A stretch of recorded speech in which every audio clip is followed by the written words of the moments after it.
بسم اللہ الرحمن الرحیم۔ جب حضرت نوح علیہ السلام کشتی بنا رہے تھے تو ایک مومنہ بوڑھی خاتون روز اللہ کے نبی کے پاس اپنی گٹھری لے کر آتی اور کہتی، اے اللہ کے نبی، کب کشتی روانہ ہوگی؟ حضرت نوح علیہ السلام فرماتے، ابھی دیر ہے، اور وہ عورت شام تک بیٹھی رہتی اور پھر اٹھ کر گھر چلی جاتی اور اگلے دن پھر آ جاتی۔ ایک دن حضرت نوح علیہ السلام نے فرمایا کہ اے عورت، جب جانا ہوگا تو تمہیں بتا دیا جائے گا۔ اسی دوران عذاب آ گیا اور کشتی روانہ ہو گئی، لیکن حضرت نوح علیہ السلام نے اس عورت کو نہ بلایا۔ طوفان نے پوری دنیا میں ہر طرف تباہی مچا دی، اور جو بھی اس کشتی میں موجود تھا بس وہی زندہ رہا۔ جب طوفان تھم گیا تو ایک دن حضرت نوح علیہ السلام کے دل میں محبت اٹھی کہ شہر کو دیکھوں جہاں سے چلا تھا۔ وہاں آئے اور قریب جا کر دیکھا تو ایک جھوپڑی میں دیا جل رہا تھا۔ حضرت نوح علیہ السلام یہ دیکھ کر چونک گئے کہ زمین پر کوئی ایسا گھر بھی ہے کہ اتنے عظیم طوفان کے بعد بھی جس میں چراغ جل رہا ہے۔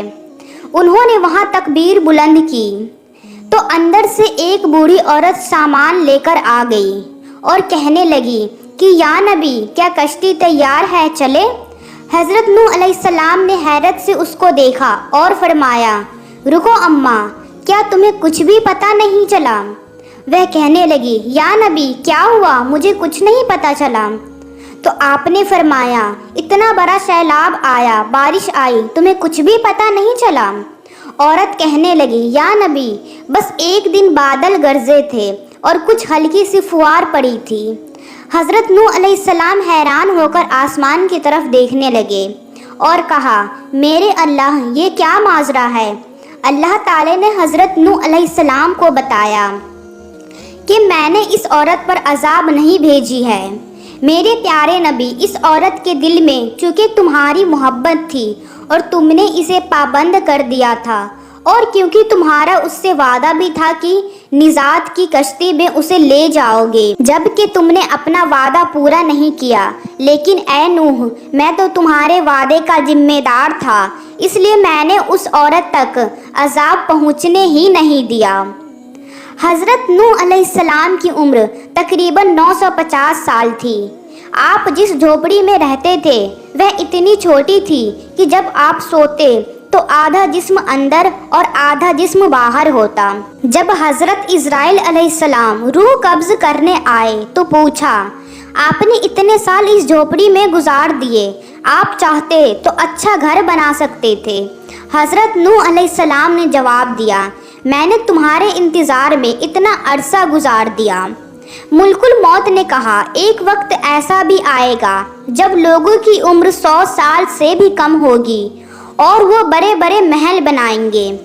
اس پر حضرت نوح علیہ السلام نے فرمایا، اتنی مختصر زندگی، اگر میں اس زمانے میں ہوتا تو اپنا سر سجدے سے ہی نہ اٹھاتا۔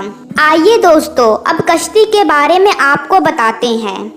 حضرت ابن عباس رضی اللہ تعالیٰ سے مروی ہے کہ اس کشتی کی لمبائی 1200 گز اور چوڑائی 600 گز تھی۔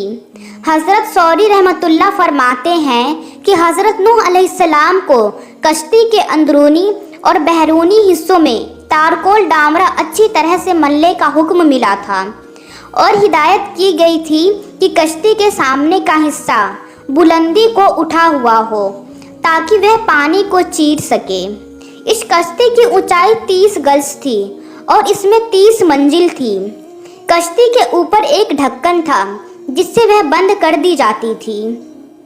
گویا آج کے زمانے کے مطابق وہ عظیم آبدوست تھے۔ حضرت نوح کشتی بنانے میں مصروف تھے۔ قوم کے سردار آپ کے پاس سے گزرتے تو ہنستے، مذاق اڑاتے، پنکتیاں کستے، یہاں تک کہ کشتی تیار ہو گئی۔ اور جب عذاب الہی کا وقت آیا تو اللہ تعالیٰ نے حکم دیا کہ ہر قسم کے جانوروں کا ایک ایک جوڑا اس میں رکھ لو، اور جو لوگ ایمان لائے ہیں انہیں بھی سوار کر لو۔ حضرت نوح نے احکام خدا بندی کے مطابق سب کچھ سوار کر لیا اور عبادت الہی میں مصروف ہو گئے۔ آخرکار طوفان کے آثار ظاہر ہونے لگی اور دیکھتے ہی دیکھتے زمین کے ہر کونا پانی سے ابلنے لگا۔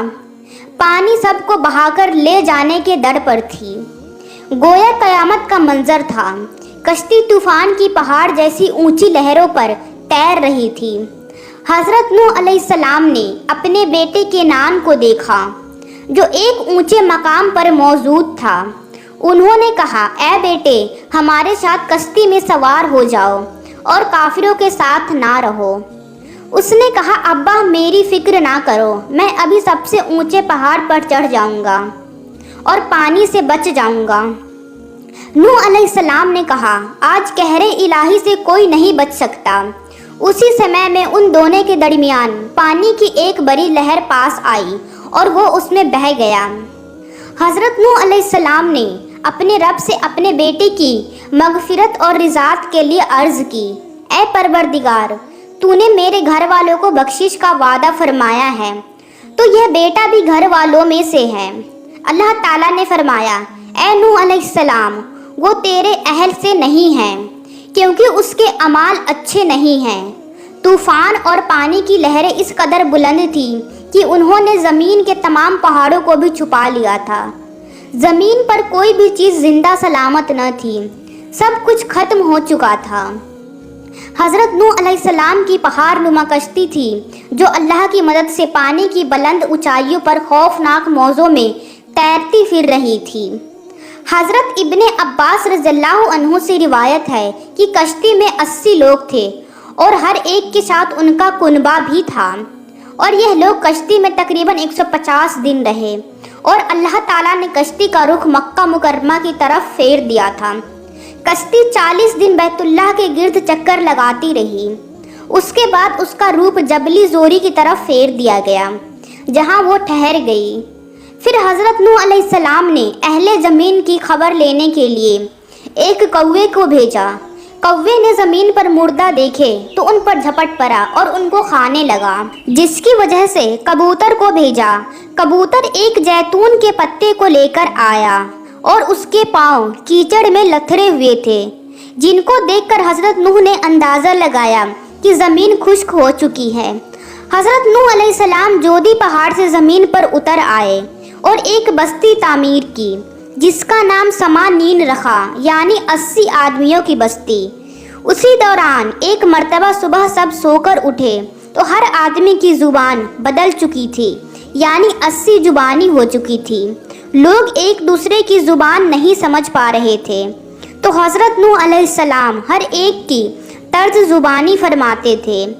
حضرت قدازہ رضی اللہ تعالی عنہ فرماتے ہیں کہ قوم میں نوح علیہ السلام کی یہ افراد محرم الحرام کی 10ویں تاریخ کو کشتی سے باہر آئے۔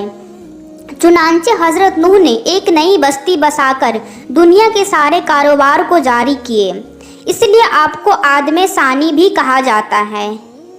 میری دعا ہے کہ اللہ تعالی ہمیں نیک زندگی گزارنے کی توفیق عطا فرمائے۔